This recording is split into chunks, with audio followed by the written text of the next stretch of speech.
It all starts with a building up in flames and a crowd just watching the disaster unfold. Apparently, the cause of the fire is still a mystery, maybe some faulty wiring. At the police station, the landlord is arguing with our guy about repairs and compensating the neighbors. She then throws the total debt in his face, but the poor dude only has $756 to his name.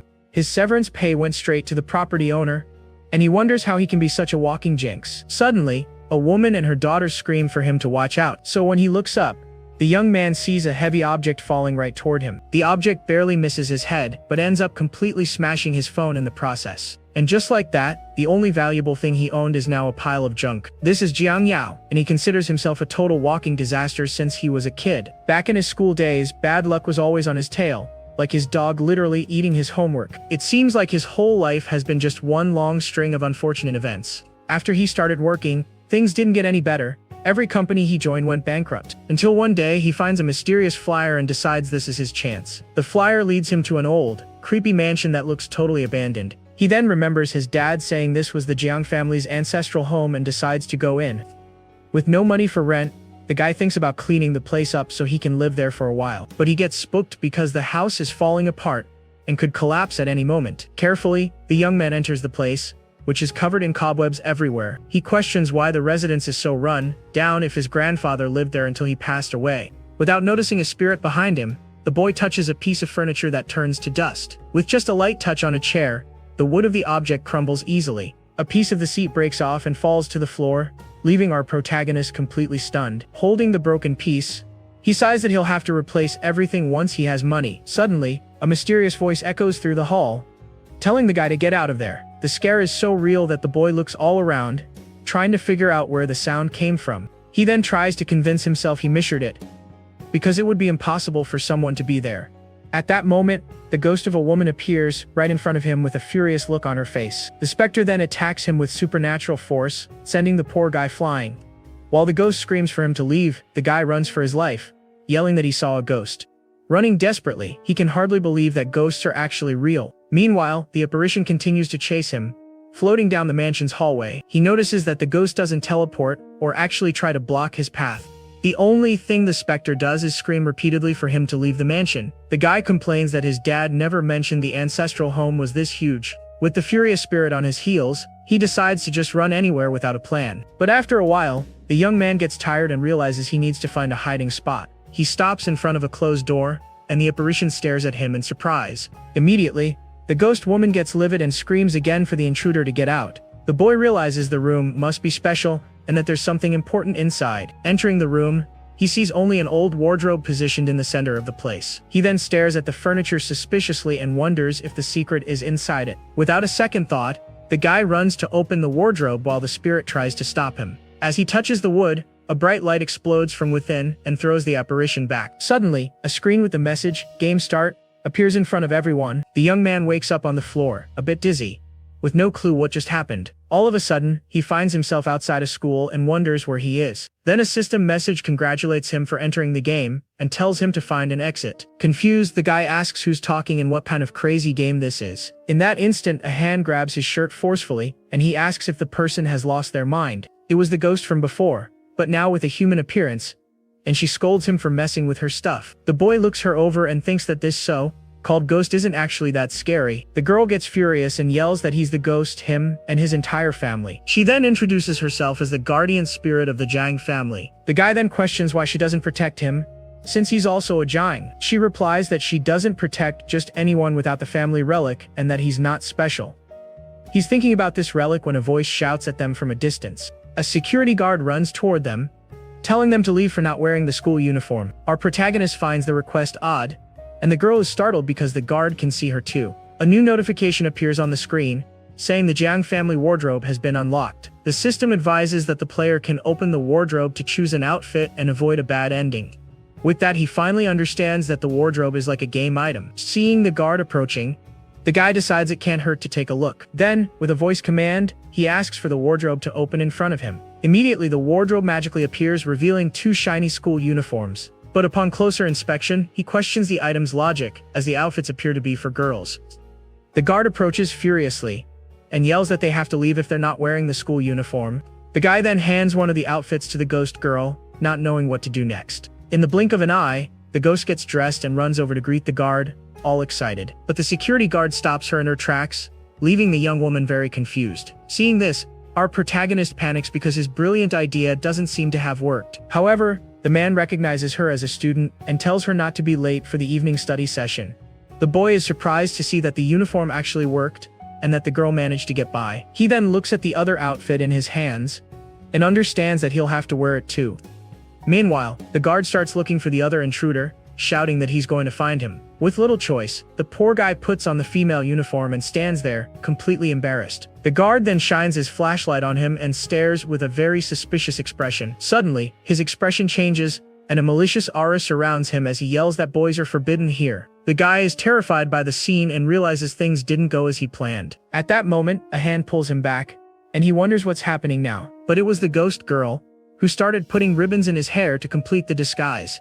And with the ribbons in his hair, the disguise is complete, and he transforms into a cute girl. Even so, the guard's malicious aura is still there, and he seems pretty ticked off. Suddenly, the guard's aura vanishes, and he asks what the two of them are still doing outside. As they walk, the guy realizes that with the uniform and the ribbon, his gender seems to completely change. He praises the wardrobe for being so useful as they arrive at the third-year classroom. Standing in front of the door, the ghost girl confirms that they've reached the right place. But upon entering the classroom, a strange energy hits him hard, leaving the poor guy in a lot of pain. At the front of the class, a teacher with a switch complains that the bell is about to ring and everyone should sit down.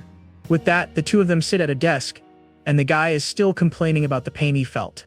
With an intimidating look, the woman questions if the students even learned the school rules. She then points the switch at the blackboard and tells everyone to read the rules out loud. The boy looks at the board with a sour face, not understanding a single thing that's written. The rules forbid being late, whispering, wearing strange clothes, and walking around the school without permission. The young man then wonders what kind of crazy school makes students study its own rules. At that moment, a mysterious melody begins to echo throughout the schoolyard. Walking up the stairs, the guy complains that it's the first time he's seen a rule about returning to the dorm. The spectral girl then questions what would happen if they simply ignored those annoying rules. With a serious face, the white-haired girl warns that something terrible would happen to them. At that moment, they find two other students standing in the hallway, seemingly waiting for something. The girl with glasses turns to them and asks if they are new players in the game. Our protagonist confirms it, and the student invites them into a room, asking them to close the door. Once in the room, she reveals that besides them, the dorm next door also has a group of players. The boy wonders how they know so much and asks how many days they've been trapped there. The group's leader replies that they've been there for 5 days, or maybe just 1 day, to be more precise. Confused, the spectral girl asks what that crazy answer really means. Then the pink-haired girl explains that they are stuck reliving May 30th over and over. The young spectral girl is surprised, as she thought the other girl was mute and couldn't speak. Immediately, the other student scolds them, as whispering is forbidden inside the dorm. Suddenly, a monitor enters the room and announces that the dorm inspection is about to begin. She then points at the guy and accuses him of being too flashy, telling him to take the ribbon out of his hair. The boy turns bright red and thinks it's not like he doesn't want to remove the ribbon. The poor guy panics because if he takes off the hair clip, he'll turn back into a guy.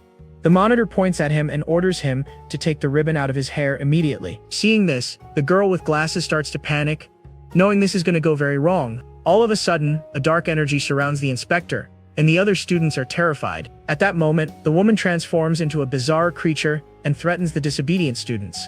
With a wicked smile, she says that everyone there must pay for their disobedience with their lives. Without hesitation, the being attacks the girl with pigtails, who falls to the ground badly injured. With the impact of the attack, the protagonist's ribbon comes loose, and he returns to his male form.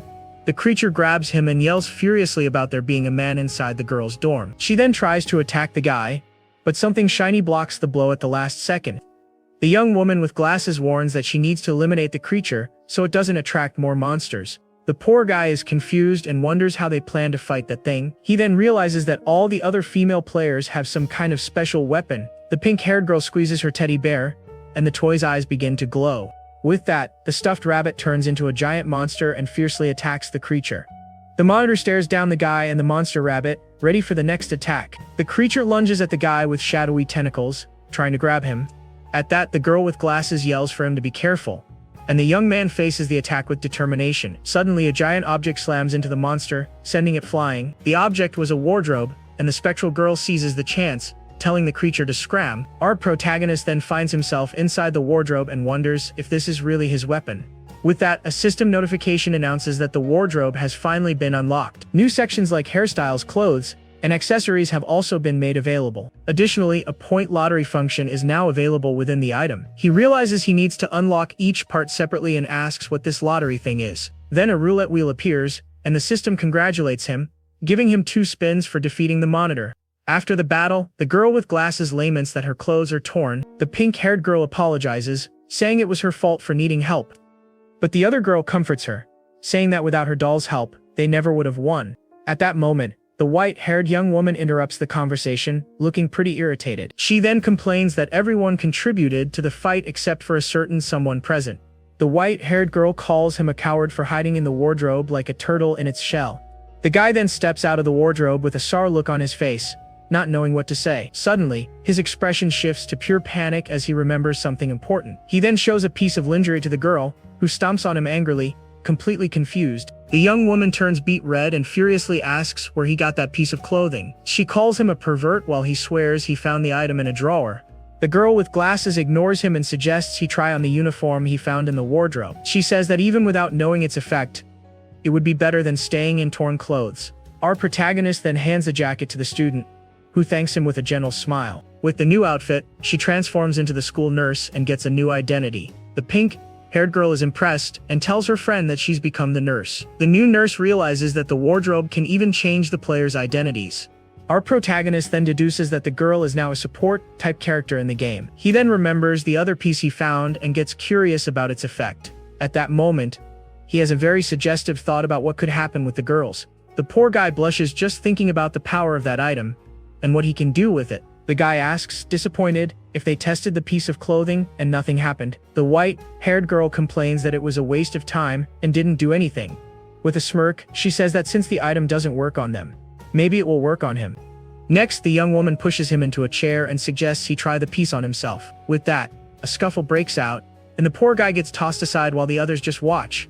The nurse then explains that she tested the outfit and can now leave the room without being discovered. She then reveals she's going to use this chance to investigate the school during the night. The pink-haired girl blushes and asks to go along with her friend on the investigation. The nurse hugs her and asks if she's not scared, but the young girl is only worried about her friend. Suddenly, the two of them start arguing and pushing each other right near the room's door. Just then, the door opens, and they end up falling on top of an unknown girl on the floor. The spectral girl then mocks the fallen girl and calls her useless, not caring about the situation. A system notification reveals that the girl is the student council president.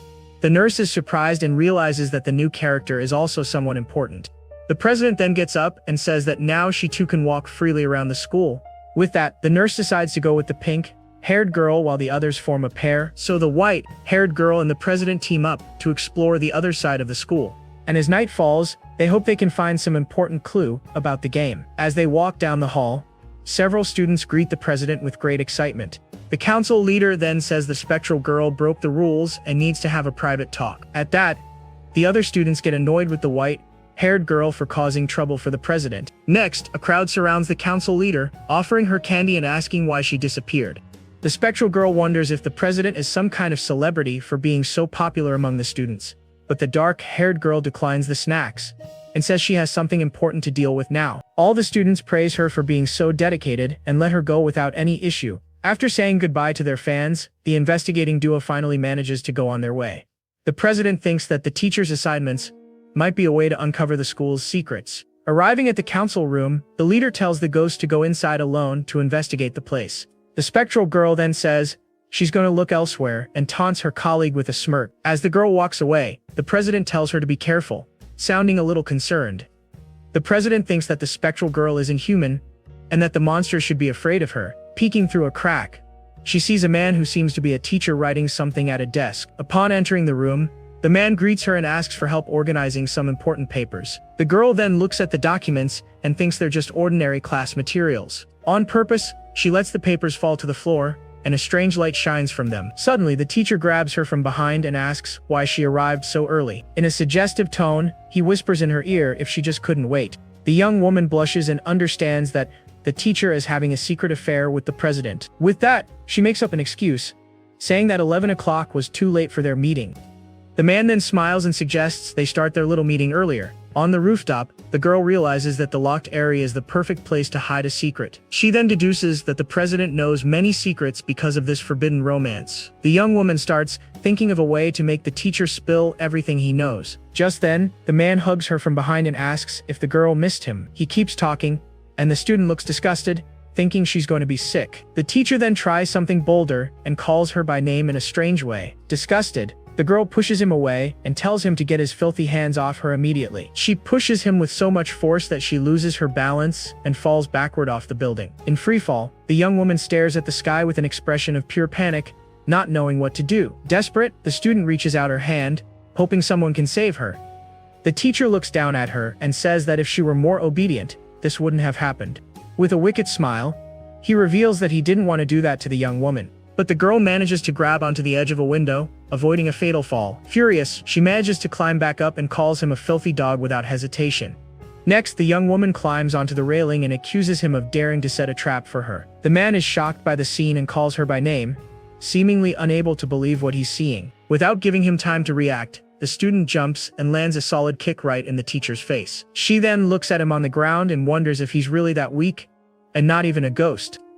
The young woman thinks that she was all ready to beat him up and drag him into the wardrobe. Lying on the ground, the man asks, frightened, how she suddenly got so strong. He panics and tries to explain himself, saying it's not what she's thinking. The girl then grabs him by the collar and tells him to shut up if he doesn't have a good excuse. With a determined look, she says she's going to deliver justice in the name of the heavens with her own hands. The teacher is terrified by the scene and begs for forgiveness, saying he messed up badly, but the student ignores his plea and yells that now it's too late for regrets. With a furious gaze, the girl prepares to deliver the final blow to the fallen teacher. Suddenly, the scene changes, and the nurse wakes up startled in her dorm bed. She announces that a new cycle has begun, and they must share information before the morning reading. The nurse says she didn't find anything, and will use her identity to get closer to the students.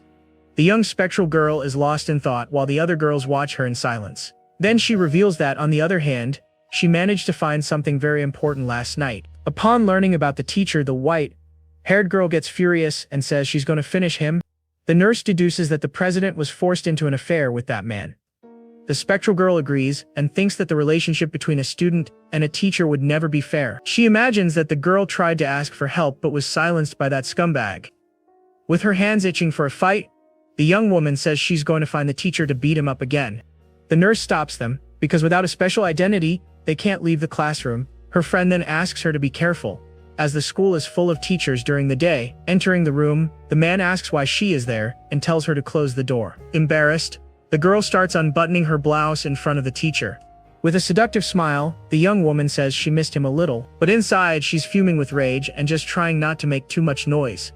The teacher smiles and says he knew she couldn't stay away for long. Sitting on his lap, the girl hears the man ask her not to get him fired. Nodding in agreement, she uses her abilities to tie the man to the chair. Surprised, the teacher shouts the girl's name, not understanding what's happening. She then tells him to shut his mouth and lands a direct hit right on the poor guy's face. With the teacher gagged, a system notification appears in front of the student. The girl is surprised, as beating up creeps counts towards the main mission's progress. She then uses her lottery spin, hoping to get a weapon to hit him more times. But to her surprise, the item she gets is just a pink and sparkly umbrella. The young woman looks at the tied-up man and wonders if that can be used as a weapon. Suddenly, she gets a crazy idea and looks at the teacher with a very creepy smile. With that, the girl throws the man out of the building's window without any ceremony.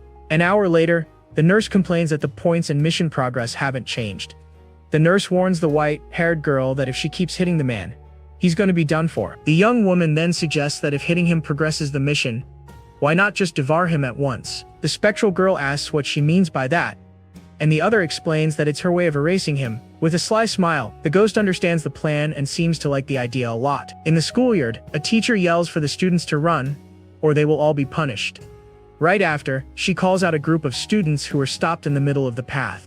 The woman then asks furiously why all the girls are gathered there doing nothing. She then sees a controversial poster with a photo of a teacher grabbing one of his students. Angrily, the inspector rips down the poster and threatens to punish whoever spread this rumor around the school. But suddenly, a hand stops her from completely tearing the compromising image. It was the spectral girl. who questions how the teacher knows it's a lie without investigating first. The woman then recognizes her as the student council president and is very surprised. With a smile, the young ghost faces the inspector, ready to proceed with her plan. At that moment, a sharp blade is pointed at the teacher's back, but she doesn't notice a thing. It was the nurse who suggests they listen to what the supposed president has to say about the matter.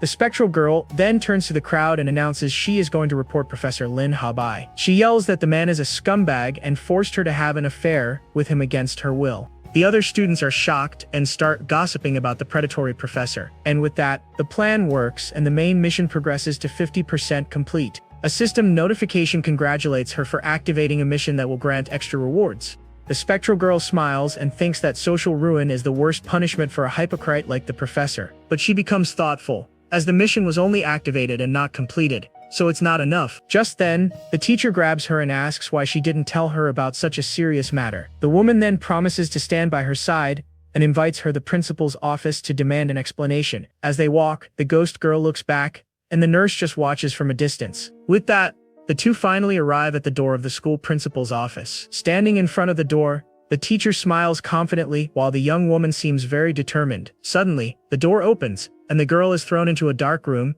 finding the whole thing very suspicious. Inside the dark room, the girl wonders why the principal hasn't turned on the lights. A mysterious voice then echoes through the room, saying that it knows the student and who she is. Suddenly, a bizarre creature appears and questions the girl's actions, calling it a misunderstanding. The student is shocked and thinks that the most monstrous thing in the world has just appeared. The monster principal then tells her not to cause trouble and talks about the girl's bright future. But the young woman gets angry and retorts that a scumbag professor is not an unimportant matter. The creature stares at the girl and says that it seems she won't let the matter drop. With that, the principal gets annoyed and says she will personally discipline the disobedient student. Dark spirits grab her, and she remembers that other students disappeared after seeing the principal. She then thinks that if no one shows up soon, she'll have to hide inside the wardrobe. Suddenly, a huge explosion occurs, destroying everything around with incredible force. The white-haired girl appears and complains that out of 10 talismans she made, only one worked. She then grabs the other girl and yells for her to run, if she doesn't want to get taken out in that place. With that, the two flee desperately while the creature furiously yells at them not to run. The principal is furious and wonders how students like them can exist in her school. Immediately, several dark spirits appear and are ordered to capture the student who escaped. The young white-haired woman worries, knowing her friends won't be able to hold off so many ghosts. With that, the duo decides to go up the stairs to try and find a safe place to hide. On the floor below, the teacher and the man are surrounded by monsters, while the woman calls her reckless. The inspector says that falling in love early is wrong, and that she has ruined Professor Lin's career. The man thanks her, and the woman says she just can't stand disobedient students, and doesn't want any favors. The white-haired girl understands the professor is arrogant, because he has connections and threatens to blow his head off with a new talisman. The spectral girl tells her friend not to waste her energy, as she's already messed up a dozen talismans. She then notices the other side is swarming with monsters, and that the situation has gotten really bad. The young woman thinks that if she admits guilt, they will take her, but her friends might survive. But she refuses to give in and questions why the president should admit guilt for something. The girl decides that the one who should be ruined is the professor, and so she will draw their attention. With a smile, she shows new photos, and says she has something much more interesting than the poster. With that, the spirits surround her, and the spectral girl yells for her white-haired friend to run. Suddenly, a bright light surrounds her, and she wonders what that thing that appeared in her hand is. The light reveals itself to be the real student council president, floating in the air. The white-haired young woman is stunned and realizes that this is the real Lu Xiaoyu. Just then, her friend warns her to be careful, as the dark spirits are attacking. But the real president just snaps her fingers with a very calm look. With just a voice command, all the dark spirits dissolve into smoke. The white-haired girl is amazed and thinks that the president's grudge is incredibly strong. Then her friend yells for the spectral girl to run, as the president is the most powerful ghost there. The president offers the other girl a snack and asks if she isn't going to listen to her friend. At that, the scene changes and our protagonist appears, saying she is the most powerful ghost. He continues, saying she is the true master of this place and this entire nightmare. The guy explains that all of this is her nightmare, and that the young woman wanted help getting out of it. With a smile, the girl agrees and says the guy is pretty smart for figuring it all out. In a memory, the girl stands on the rooftop wondering why nobody believed her. She questions if it was all really her fault as she stands on the edge of the building. And with no hope left, the young woman is consumed by darkness and her anger at everyone. The president then approaches and says she is going to give the guy a thank you gift. Suddenly, the young woman gives the poor guy a kiss on the cheek, and he turns beet red. The ghost friend is shocked by the scene and covers her eyes, unable to believe what she's seeing. Shortly after, the president thanks everyone and begins to fade away into particles of bright light. The spectral girl tries to hold on to her as the young woman says her nightmare has finally come to an end. At that, the two are teleported, and the girl wonders where the other players are. The system screen then appears, congratulating them for successfully completing the missions in the game. Even so, the guy finds it strange and feels like there's still a lot of unfinished business in that place. Then the system informs him that he has won a thank you gift from Luciayu for his help. The young spectral girl gets jealous and complains that only the protagonist got a special gift. Upon opening the item, he is met with a bunny girl costume and is left completely speechless. His friend then teases him, saying the wardrobe must have noticed he likes wearing feminine clothes. With a smile, the ghost encourages him to try it on, as a gift from the world's master must be very powerful. Embarrassed, the boy picks up one of the ribbons and thinks that this outfit is definitely not for him to wear.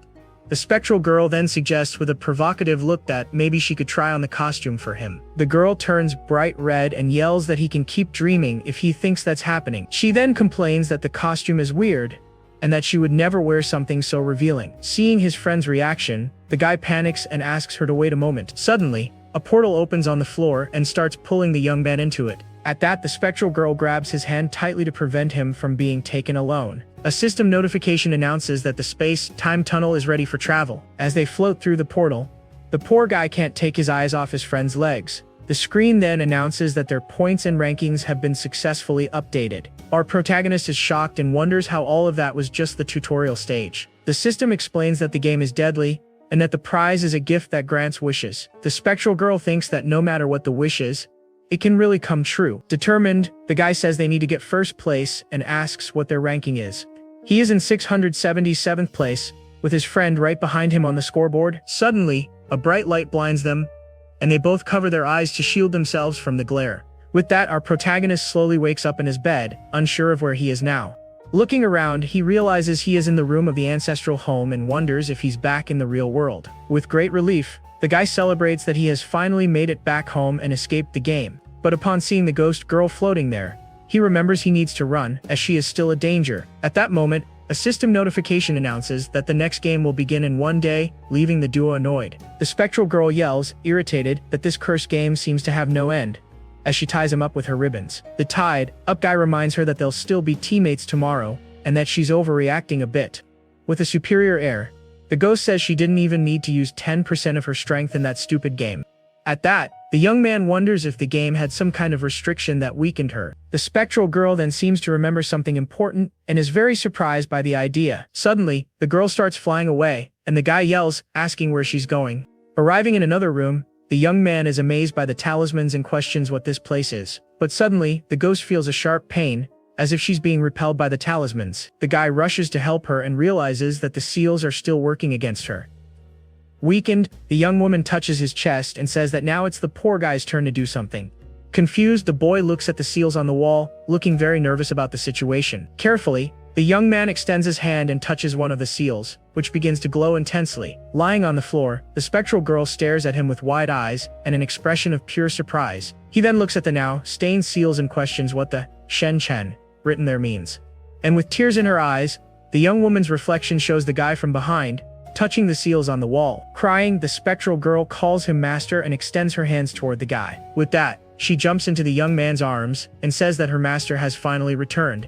The boy turns bright red and is speechless at the ghost's sudden action. Lying on the floor, she asks if the master is calling her to his side again. But suddenly, the young woman realizes the situation and questions why the aura she felt was his. The guy then asks what she means by that, looking very confused, all embarrassed.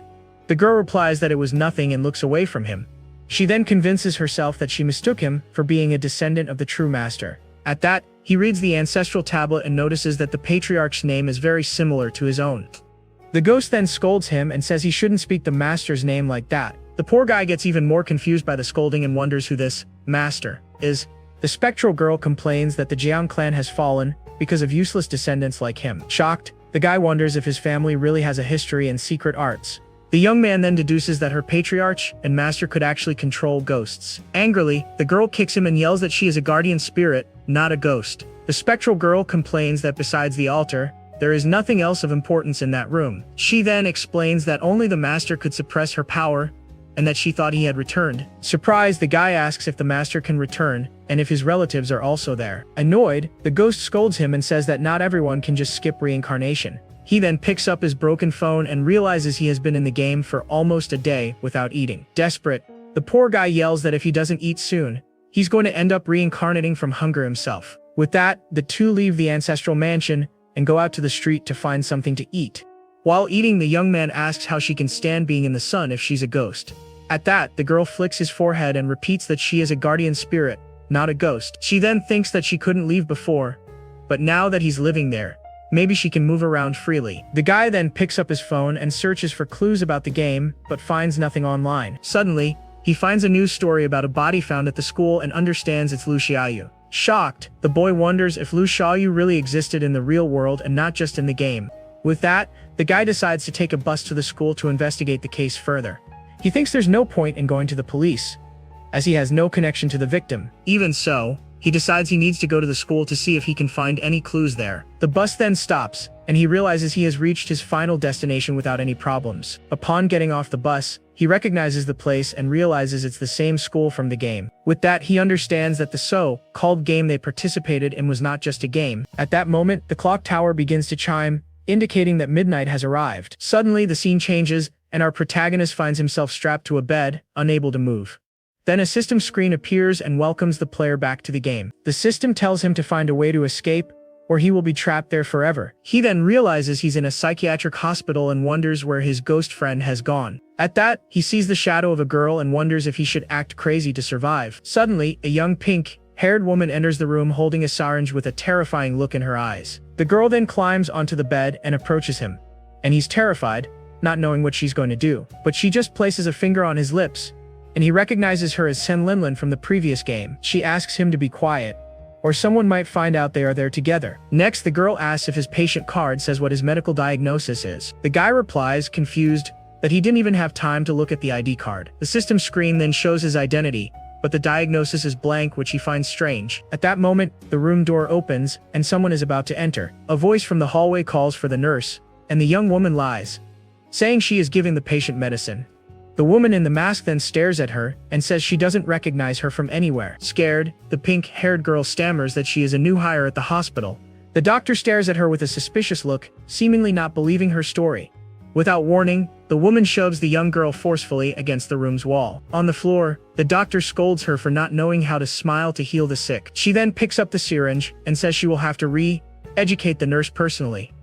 The guy in the bed complains that the restraints are too tight and watches the scene. Seeing his friend cry, the young man screams desperately for the doctor not to do that to her. But the woman just ignores him and says in a threatening tone that this is a punishment. The doctor then warns the nurse to keep smiling, or no one there will be happy. With that, the doctor leaves and slams the door shut, leaving the young woman alone on the floor. Seeing the pink-haired girl return, the guy asks with concern what happened to her. The young woman climbs onto the bed with a strange expression, and says she's feeling great now. He's frightened by the scene, and wonders what was in the syringe to make her like this. A bizarre shadow then appears on the wall, and the poor guy gets even more terrified. The girl keeps repeating that she's happy and feeling great while acting very weird. Suddenly, the girl gets up and looks at the guy with a very bizarre smile on her face. Seeing her state, our protagonist asks with concern if she is really okay. She then explains that the injection forces her to smile, because everyone must be happy in the hospital. With a forced smile, the nurse asks if she did anything strange while she wasn't herself. The guy turns red and lies, saying no, while looking away from her. The girl then looks to the side and says with a smile that the time has finally come. At that, the young man's restraints begin to loosen on their own, and he's completely confused.